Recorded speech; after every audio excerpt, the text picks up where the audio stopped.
Hola, soy Jesús González Ortega, y probablemente me conozcas como uno de los generales más destacados durante la época de intervención francesa en México.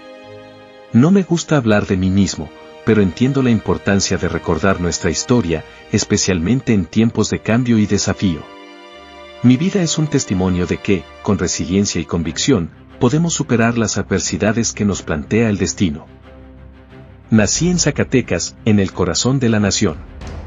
Desde muy joven, sentí la responsabilidad de servir a mi país, y eso me llevó a tomar decisiones que marcaron no solo mi vida sino también la historia de México. Tuve el honor de luchar junto a grandes hombres como Benito Juárez, aunque no siempre estuvimos de acuerdo en todo. Sin embargo, lo que nos unía era más fuerte que cualquier diferencia: el amor por México. Mi historia es, en muchos sentidos, la historia de nuestra nación en una de sus épocas más difíciles. Es una historia de resistencia, de lucha y, sobre todo, de un profundo amor por la tierra que me vio nacer. Y ahora, quiero compartir esa historia contigo, para que comprendas la importancia de mantener vivas nuestras tradiciones y nuestra identidad, especialmente para todos mis paisanos zacatecanos que sienten un gran orgullo por su estado. Espero que mi relato te inspire y te llene de orgullo, como me llena a mí cada vez que pienso en lo lejos que hemos llegado como nación, y lo mucho que aún podemos lograr. Si alguna vez has caminado por los cerros y calles de Valparaíso, Zacatecas, debes saber que ahí comenzó todo para mí. Nací un 20 de enero de 1822 en ese rincón de la tierra mexicana que guarda más que solo belleza natural, guarda historia, guarda cultura, y por supuesto, guarda mi más profundo sentido de identidad. De niño, las aulas de la escuela fueron mi primer campo de batalla. Tenía hambre de conocimiento, pero la vida tenía otros planes para mí. Las dificultades económicas de mi familia me hicieron abandonar mis estudios formales. Aunque esto pudo haber sido un freno para muchos, para mí fue solo un pequeño obstáculo en el largo camino que me esperaba. Tuve que mudarme a Guadalajara y más tarde a San Juan Bautista del Teúl. Cada mudanza fue como una página en blanco, llena de oportunidades y también de retos.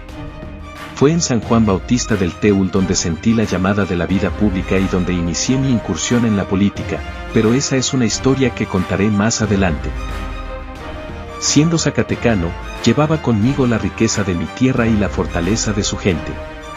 Sabía que aunque había abandonado mis estudios, la educación no se limita a las aulas. Los ideales de justicia, libertad e igualdad que se respiran en cada rincón de Zacatecas fueron mis verdaderos maestros. Y armado con esos principios, estaba listo para enfrentar lo que vendría a continuación. Ahora, quizás te estés preguntando cómo un joven sin estudios formales podría escalar en la política de un país en pleno caos. Bueno, eso es algo que estoy por revelar en el siguiente capítulo de mi vida. Así que, ahí estaba, un joven en San Juan Bautista del Teúl con un corazón lleno de pasión por su país y una mente ansiosa por cambiarlo. Fue en esas circunstancias cuando el plan de Ayutla se cruzó en mi camino. Este llamado a la revolución era como un faro en la noche, guiándome hacia la arena política que cambiaría mi vida y, osadamente digo, la de México. Rápidamente me convertí en el jefe del Partido Liberal de Tlaltenango. Aunque la política en aquellos tiempos era un tablero complicado de mover, mis principios y determinación me llevaron al Congreso Constituyente como diputado. Ahí estaba yo, representando no solo a mi partido sino también a mi amado estado de Zacatecas. Mis esfuerzos no pasaron desapercibidos y finalmente me nombraron gobernador de Zacatecas. Sí, gobernador de la tierra que me vio nacer, crecer y formarme como hombre. Era como si todos los caminos que había recorrido me llevaran de regreso a casa, pero esta vez con la responsabilidad y el honor de guiar a mi estado hacia un mejor futuro. Y justamente cuando pensábamos que los vientos de cambio soplaban a nuestro favor, se alzaron nuevos desafíos que nos enfrentarían a uno de los periodos más oscuros de nuestra historia. A medida que las tensiones crecían, me preparé para lo que vendría. Era como si todo lo que había vivido hasta entonces fuera un preludio de la inminente guerra de reforma, un conflicto que definiría no solo mi destino sino el de la nación entera. Así que, armado con la experiencia y los principios que Zacatecas me había inculcado, estaba listo para entrar en una nueva fase de mi vida, una que llevaría a México hacia una encrucijada histórica. Cuando las tensiones políticas y sociales llegaron a su punto más álgido, me encontré liderando fuerzas en nombre del presidente Benito Juárez.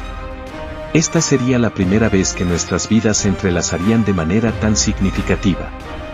Él como presidente y yo como comandante en jefe del Ejército Liberal. Las cosas se estaban definiendo y el país se dividía más cada día. La batalla de San Miguel Calpulalpan fue un momento decisivo no solo para mi carrera sino para el destino de México. Al liderar nuestras tropas a la victoria, logramos un golpe fatal a las fuerzas conservadoras y, finalmente, pusimos fin a la guerra de reforma. La emoción del triunfo fue efímera, pero las implicaciones eran eternas. Fue una victoria no solo para los liberales sino para todos los mexicanos que soñaban con un país más justo y equitativo. Sin embargo, el camino no había terminado, de hecho, fue más como una transición. La batalla que habíamos ganado se convertía ahora en una pequeña parte de un conflicto más grande que se avecinaba. Las potencias extranjeras habían puesto sus ojos en México y una nueva amenaza se perfilaba en el horizonte. Podríamos haber salido victoriosos en la guerra de reforma, pero eso solo preparó el terreno para la segunda intervención francesa. Era como si el destino, al igual que yo, fuera de Zacatecas, resistente, inquebrantable, pero siempre enfrentando nuevos desafíos. Con la guerra de reforma detrás de nosotros, nos enfrentamos a un nuevo enemigo, el ejército francés y sus aliados mexicanos conservadores. La lucha tomó un tono más internacional, pero el corazón del conflicto seguía siendo intrínsecamente mexicano. Fui asignado para defender la ciudad de Puebla, un escenario que se convirtió en un símbolo de resistencia mexicana. Nos preparamos lo mejor que pudimos, aunque sabíamos que las probabilidades estaban en nuestra contra. Teníamos menos hombres y estábamos mal equipados en comparación con las fuerzas francesas.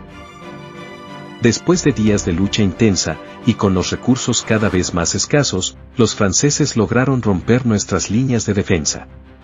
Sin embargo, no me rendí. Incluso bajo captura, cuando me ofrecieron mi libertad a cambio de mi lealtad al nuevo régimen, la respuesta fue un rotundo no. Mi lealtad estaba, y siempre estaría, con el México que yo conocía y amaba. Mi negativa a rendirme se convirtió en un simbolismo de resistencia, especialmente para aquellos en Zacatecas, el estado de mi origen, que también sufría los estragos de la guerra.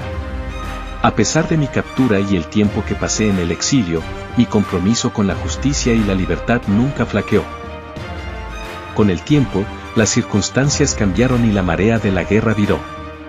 Pero esos eventos me llevaron a cuestionar y confrontar las decisiones de quien había sido mi aliado, Benito Juárez.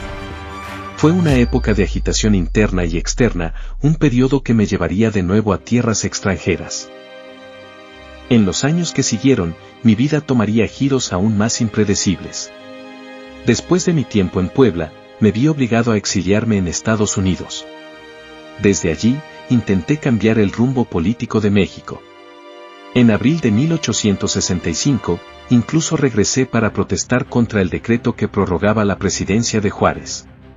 Sin embargo, mi disconformidad con Juárez no encontró eco entre los liberales ni los gobernadores del país. La aprehensión en los Estados Unidos en noviembre de 1866 fue otro revés, aunque la liberación llegó 2 meses después. Mi retorno a México fue amargo. A pesar de haber sido reconocido por el gobernador de Zacatecas como presidente sustituto de la República, fui detenido de nuevo, esta vez por el ejército mexicano. Sin embargo, otra vez encontré el perdón y, a mediados de 1868, pronuncié un manifiesto de reconocimiento y sumisión al gobierno de Juárez. Quizá pensarán que mi actitud era contradictoria. Pero entenderán que en la política, como en la vida, las cosas son más complejas de lo que parecen. Mi amor por México y por mi querido Zacatecas siempre guió mis acciones, incluso cuando me llevó a chocar con figuras que una vez consideré aliados. Mis intentos de cambio político pueden haber fracasado, pero sembraron semillas que otros recogerían más tarde. A veces, la lucha más grande no es contra un enemigo externo, sino contra nosotros mismos y las limitaciones de nuestro tiempo. Tras tantos años de lucha y contienda, decidí retirarme de toda actividad política y militar.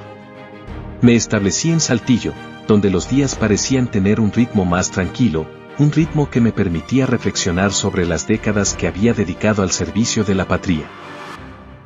Fue en esos años de retiro donde comprendí que no se necesita un cargo político para tener impacto. Uno puede contribuir al bienestar de su comunidad y de su país de muchas maneras. Y eso hice, centrando mis energías en asuntos más cercanos, más personales. El destino, sin embargo, no olvidó mi contribución. A principios de 1881, recibí una carta de reconocimiento del presidente Manuel González Flores.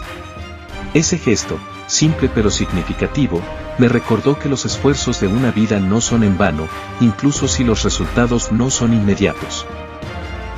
Desafortunadamente, poco después fallecería en mi lugar de residencia, el 28 de febrero. Los detalles de mi fallecimiento son nebulosos, pero se cree que fue una enfermedad respiratoria lo que me llevó al final de mis días. Aunque mi cuerpo dejó de existir, mi legado continuó. En abril de ese mismo año, mis restos fueron trasladados a la Ciudad de México y depositados en la Rotonda de las Personas Ilustres. Aunque mi viaje había terminado, mi historia seguía viva, como una llama que no se apaga, alimentando el espíritu de resistencia y reforma que siempre traté de inculcar. Al mirar hacia atrás en el camino que he recorrido, desde los humildes comienzos en Valparaíso, Zacatecas, hasta las difíciles batallas que marcaron la historia de México, me siento orgulloso pero también consciente de que el cambio real lo construimos entre todos. Cada generación tiene sus desafíos y es deber de cada uno enfrentarlos con valentía y convicción. Mi vida fue una de resistencia y reforma, pero la historia de México está llena de hombres y mujeres que han luchado por lo mismo.